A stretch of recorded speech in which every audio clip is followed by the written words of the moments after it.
Hello everybody and welcome to a brand new Elder Scrolls Online build video with me, Sherman. Today we are taking a look at the Dervish. This is a Warden stamina mostly tank, and I say mostly because it is. It does use some magic abilities, but we still need the amount of magicka that this build really needs. It needs that pool to maintain the effective buffs that we need from magic. So yeah. Now, it is a little different from the other build I made because the other build was using Argonian. You can use Argonian for this, but I would suggest trying it with this race first before you try it with anything else, and that is the Khajiit. Now, this is more of an off-tank build than it is a main tank build, and we'll get into the reasons why in a second. But let's go ahead and take a look at the stats. On the main bar, you can see we have 20k magicka with a 33k health, 21k stamina. Our magicka is 20k health, we have 20 points into magicka, 20 into health, 24 into stamina. That gives us an even spread of points. And the reason why we have 24 into stamina is because we want our stamina pool to be slightly higher than our magicka pool. Moving down below, you can see we have a 1537 weapon damage with 35% crit. Our resistances are 22,000 with a 21,000 physical spell and physical resistance. And don't worry about that because you do have some damage shields which will help mitigate some damage, and it'll take a brunt of it. But you also have other abilities which are going to help you a lot more. Moving down the line, we are using the Lady Mindstone because the Warden does not get any resistance bonuses from the class itself, so this really helps with that. Down here you're going to see we have Minor Slayer because we are using Alkosh. And then we are running the Ebon Armory set. We do have Tri-Stat food on, which we'll get into in a second, and let's do that. So the food you're going to want to use is going to be something similar to the Longfin Pasty and Melon Sauce food, because it gives you max health, magicka, and stamina. And as you can see, it gives you the most out of all the food in the game. Until they come out with a gold food that gives you more, this is the best. Moving on to the potions, we are using Tri-Stat potions. The live potions are better. That's not a lie. They are a lot better. So, now looking at the sets, I know this build seems kind of different from what we normally see Warden tank use, and that's because we are using the Thorviken set. And with the Thorviken set, you get max health, but the two-piece item is when nearby enemies damage you, you summon a growing pool of desecrated bile for 8 seconds. Enemies within the bile take 580 disease damage every 1 second and are afflicted with minor maim and minor defile, reducing their damage and healing received by 15%. This effect can occur every 8 seconds. So whenever you get hit, this will go off pretty much. And it's non-stop. It stays up all the time. The next set we are using is Ebon Armory. We're using this for the max health on the 2-piece, the 3-piece, and the 4-piece bonus of 4% healing taken. This 4% plays better into an Argonian than it does a Khajiit, but because of this particular build, it does play well with the Khajiit. This also increases the max health by 1,118 for you and up to 11 members within 28 meters. So you really only need Ebon on one tank. You could, if you were playing in a group that already has Ebon, you could use Plague Doctors instead, which will give you more health. The other set that you down here that you can see that we're running is Alkosh. Now, the reason we're using Alkosh isn't for the 2, 3, or 4-piece bonus. It's for the 5-piece bonuses. And whenever you activate a synergy, you send out a shockwave from your position that deals 2,253 physical damage and so much damage over time. But it's reduces the physical and spell resistance of the enemies by 3,010 is the main reason we're wearing this set, because we will be activating a lot of synergies with this build. On to the weapons. We are using a sword and shield on the front bar. As you can see, we have Crusher enchant here, and then we have a shield that is well fitted. Now I want to go over the gear setup real quick. We are wearing 3 pieces well fitted on the front bar, and then 4 sturdy with 1 reinforced. We want this kind of setup because we are going to be dodge rolling with this build, and as you can see, that much lower cost in dodge rolling saves us a decent amount of resources. onto the jewelry again. As I said, Alkosh, 2 shield play enchants on Trirune glyphs, or Trirune enchantments on the jewelry. And then on the necklace, you want an infused one with a stamina cost reduction. Now, there is an important reason for the stamina cost reduction. We'll get to that in the skills. So, again, Crusher enchant here, well-fitted shield. And then on the back bar, we're actually using dual wield. Now, the reason we're using dual wield on the back bar is because of the fact that when we use dual wield, there's some buffs we can get that are going to be really effective for this build. So, we have a weakening enchant on an infused weapon here and a Crusher enchant on a defending weapon here, because when we swap bars, we don't want to lose a lot of resistances. If we use dual wield on the back bar with 2 infused weapons, our resistances will drop even further, and we don't want that massive drop. But if you also notice, when we swap to the back bar, our weapon damage does go up and our crit chance goes up, which is kind of nice. Which isn't really needed, but it is kind of nice. So let's go ahead and go into the skills now. And going over the skills, make sure you get all the class passives, all your class passives, because you're going to need them. And then also in here, on the weapon side, make sure you get Sword and Shield and Dual Wield and all the passives. Now, there is a reason why I have Blood Craze here. You don't really need it if you don't want it. I have it here because it does heal. So it's kind of a nice little tick heal to add to the other heal that you have. So if you want to use Blood Craze, you can. But make sure you get the passives on both of those. Moving on down here to the armor, make sure you get the top 3 armor things there. For light armor, medium armor, you want the top 2 and the bottom one. And with heavy armor, you want all the passives. Moving on to world skills, you can be a vampire with this for the damage reduction that they can get, but it's not really necessary. It helps, but you shouldn't be dropping below 50% health that often unless you're by yourself. Moving on to the guild, Fighters Guild, I always get Intimidating Presence. With this particular one, you can see I filled them all out, and there's a reason why, and that's because of the back bar. We'll get to that in a second. On the Mages Guild, just Persuasive Will. Psijic Order, you want to make sure you have Deep Thoughts, but you also want to make sure you have the 2 bottom passives unlocked, because they're really important. Going on to the Undaunted, we do have Spike Bone Shield unlocked for a reason. We'll get into that. It's a great synergy, by the way. Undaunted Command, this one activating an ally synergy gives you so much max health, stamina, and magicka back. When you synergize off of something, this includes Spear Shards and orbs. So if you get an orb and you get stamina back, it's going to give you 3,960 stamina, along with an extra 853. So that's going to give you a little bit of extra. It's going to give you almost 5k, or just over 5k back from the orb. So, or just under 5k, sorry. On to the Alliance skills. We're only taking really aggressive Warhorn and Resolving Vigor. You can use Caltrops on this build if you want more CC, but it doesn't really, it's not really that good. But you can use it if you want to. Moving on to the racials, I am a Khajiit, and the reason I chose a Khajiit is because of one passive, and that's Carnage. Increases your weapon critical. And that's because I like to play solo, too, and it kind of fits with the kind of setup I'm using. So, moving on to here, you want to make sure on the alchemy side you get medicinal use, and with provisioning, you get Gourmand and Connoisseur. So, that's pretty much that. Now on to the skills. On the main bar, we are using Pierce Armor. This is for the Major Fracture, Major Breach, and the Taunt. The next ability we have is Heroic Slash. Very good. Gives you minor heroism at all, you know, like as long as this is up, it's giving you minor heroism for 9 seconds. It's generating ultimate, really good. You're going to need that ultimate gen. The next ability we have is Spiked Bone Shield. Now, the reason I chose Spiked Bone Shield instead of Bone Surge is Spiked Bone Shield deals damage back to the enemies based on your max health.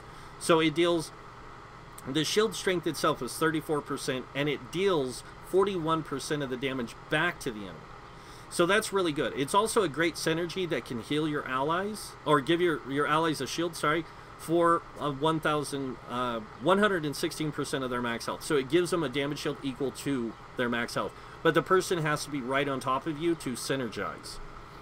The next ability we have is Shimmering Shield. This is a great shield, by the way. not only does it give you Magicka back and Ultimate Gen, Major Heroism, it also does a massive amount of damage absorption from 3 projectiles. So you should never take damage from any projectiles as long as this is up. This is one of the only magic abilities you have on your bar. The next ability you have is Deep Thoughts. Deep Thoughts is a very powerful ability, by the way. This one, you focus your body and mind into a meditative state, healing so much health and restoring so much magic and stamina. Now, I want to tell you guys this little tidbit. The health return is based on your healing received. So the more healing received you have, the more health this will return back to you. The resource return is flat. It doesn't change really, because there's nothing we have that increases that.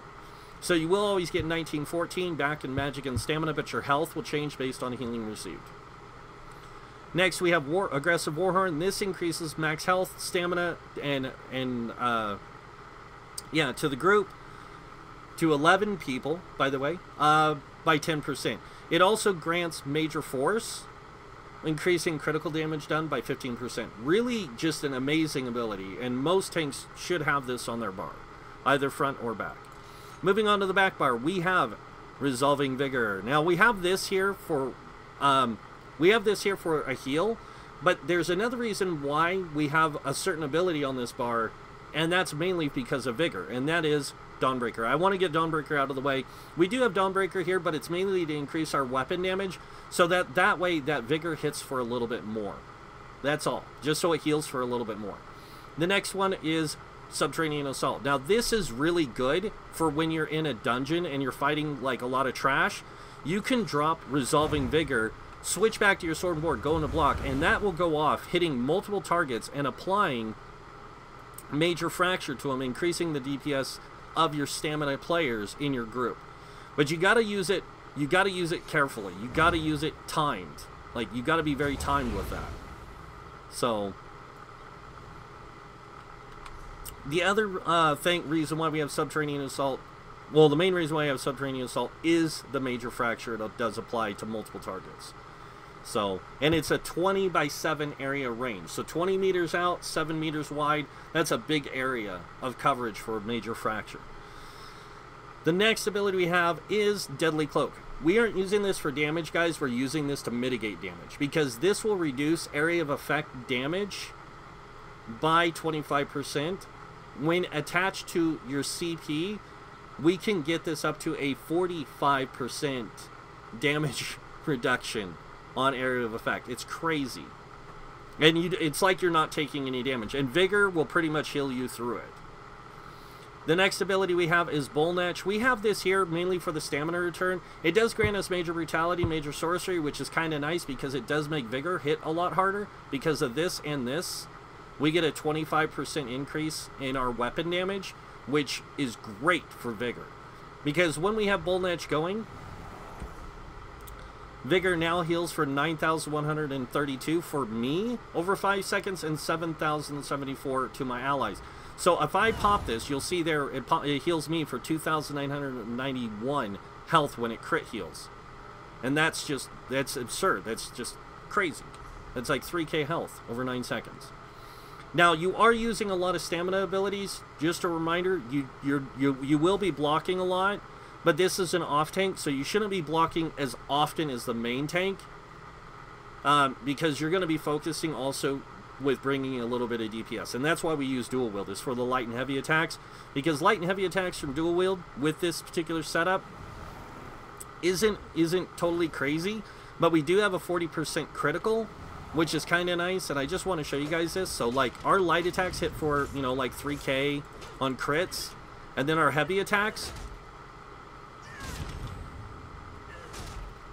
you know, that's like 4k. You know, it's something that we can do to help out with DPS, and then we also have Dawnbreaker back here if we need it. So, the other thing that's nice is when you have low Vigor, if you heavy attack, you're going to get so much resources back from this, like 2,472. So you're going to get almost 3k back. And if you're using Sword and Shield, it's 2,743. So you do get a little bit more back from using Sword and Shield and the heavy attacks. Alrighty then. So moving on through the abilities here, we do have that for that purpose there. This one, we are using Ice Fortress again on this build, just like we do on the Death's Wind and the Northern Wind. But this one here is here for the Major Force, Major Resolve, Major Ward, and the Minor Protection. That Minor Protection plays amazing into this build, and we'll get to that when we get to CP. And then finally, Dawnbreaker, and I've already gone over that. So, now that we've gone over the skills, let's check out the CP. Onto the CP here, we have 56 in Ironclad, reducing direct damage taken by 20%. Guess what? That stacks with Hardy and Elemental Defender, which are both at 12%. With our Frost Cloak up, we get another additional 8% damage mitigation, or damage reduction, which applies only to Hardy and Elemental Defender. So that means that we have a 20% damage reduction from that. Now remember this, direct damage, 20%. So that's 40% damage from direct damage that it reduces. That is 45% from area of effect, because of the 25% we get from having Deadly Cloak up. We do have 23 into Thick Skin, reducing damage over time effects, which is like poisons, bleeds, disease, chilled, burning, that kind of stuff. And that does apply with Hardy and Elemental Defenders, so that is a 30% damage reduction.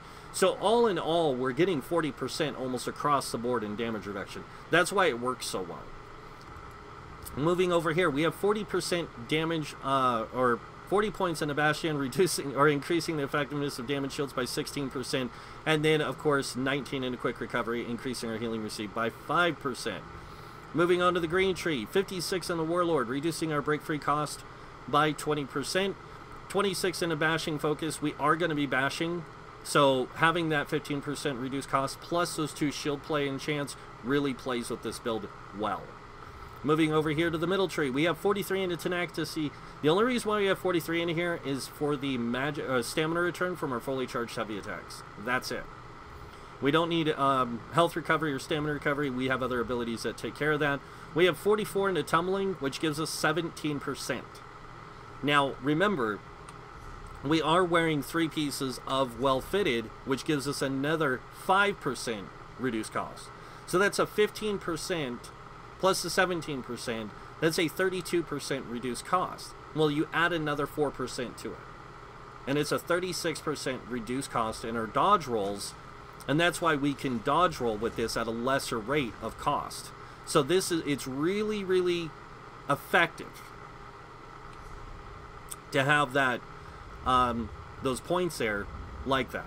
Next, we have 81 into Shadow Ward, reducing our block cost by 24%. That's another reason why we have this much block cost, is that extra 4% along with those 4 sturdy and those 2 block cost reductions. It only costs us about 600 to block, 600 or 700. It's nothing in stamina, and when we have 21k stamina, it's really helpful. Moving on to the blue tree, we have 43 in a Blessed, increasing healing done from Vigor by 10%. In the middle tree, we have 40 in the Master at Arms. It is mainly for Reposit. This way we get that 3,762 damage that we can redirect back to the enemies whenever we block. Next, over into the final tree, we have 43 into Mighty, increasing our physical, poison, disease damage done by 10%. We do have 56 in the Thaumaturge. You don't really need this. If you wanted to, you could split the points between this, and this if you wanted to, or you could put more points into the middle tree if you wanted to try and get Butcher or Tactician or something. You could do that. But the main reason why I had it is because of Blood Craze. So, like I said, it's up to you if you want to change this. And if you do, I suggest putting those 56 points into the middle here. We have 56 in a Precise Strikes, increasing our critical healing from Vigor by 20%. So this increases that critical heals, and it makes it so much better for us and our allies. The last ability we have is Pierce Armor for or Piercing, to increase our physical penetration for when we're on the back bar, because it does apply to the amount of damage that we can do with our dual wield. So if we are on the front bar, for example, and we're going to fight an enemy, and we're in a dungeon, we can do this Heroic Slash, switch bars, and then Heavy Attack, and we have a chance of getting the bleed off the Heavy Attack because we are using an Axe and Dagger. So you do have that chance of proccing that bleed damage, which is kind of nice. And then on top of that, you just get a little bit of extra damage. So if you want to help out your group by doing some damage or something in a trial, you can do that. But even after using all your resources for everything else, like, you can do this and then pop a potion and you're good to go for a little bit of time. Heavy attack, block, and you're good to go for the duration of your effects. And then keeping Bone Shield up, that's the other thing. So the reason why we took a infused enchant with a reduced cost in stamina abilities is because Bone Shield costs a ridiculous amount of stamina. It costs 4k. So this takes it down to 3,387 stamina, which makes it much better for us to use.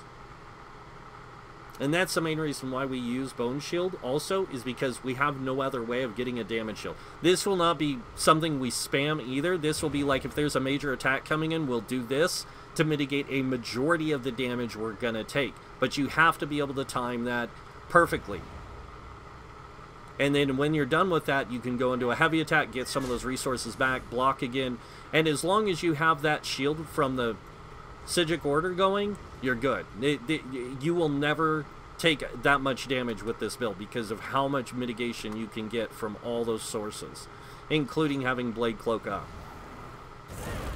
And the other reason why we have Blade Cloak and we have the Bull Netch is to give us stamina return, so we can maintain block and get resources back. It's only 79, but it's still worth something. So, very, very, very fun build. Very interesting build, actually, because I've never played anything quite like this in its design, and it's really a good, effective build if you're going for more of the popular play style in the end game. And this build can work really good even in trials, guys, because of the way it's set up.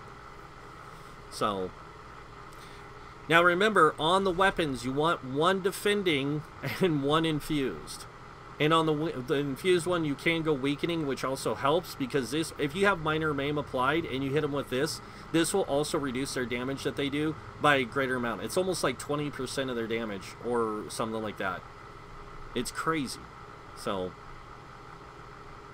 but that is the Dervish, guys. I hope you guys liked it. I know that I enjoyed messing with it and playing with it and just working on it. It's been a lot of fun working on this build.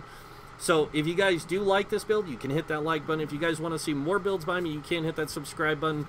Other than that, I want to thank you all for watching. Until next time, have a wonderful day, and this guy might see you in game. Bye.